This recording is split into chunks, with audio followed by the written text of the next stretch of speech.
Well, those are really best practices that already exist in the scholarly communication world, in the publishing world, and they're practices that the library world, and the library publishing community in particular, is bringing into library-supported OA publishing. I think in the early days of library-based publishing, um,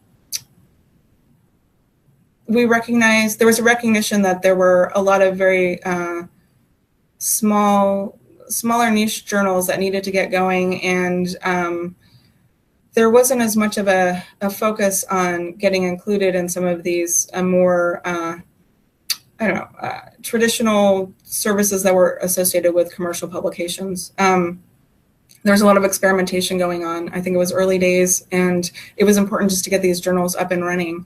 But now, we know how to do this. We know how to get these journals published. There's infrastructure around that we can use, and I think a lot of us are really trying to understand how we can help journals be better included in the places that scholars are looking to find content, or in the places that other services are looking to find content. So, I think by using these standards within our own world, or using these best practices, there's just sort of a snowball effect. The more people do it, the more other people will do it. I think we're also looking to massage some of these practices so that they're better suited to the OA and the library publishing world.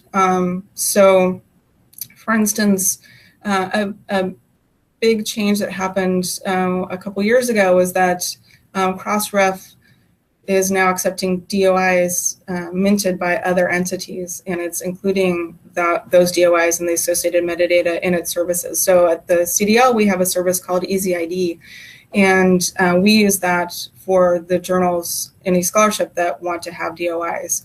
And EasyID on our behalf registers all of that with Crossref, and that means that our journals participating in this have a presence in Crossref, which is great. So that's a change from the way things used to work, where you had to get your DOIs from Crossref, and it was just more expensive and more complicated. So that's an example of the library world, or the ScholComm world, finding different approaches to some of the to achieving some of the same end goals, and these approaches work better with some of the new publishing approaches that libraries are supporting.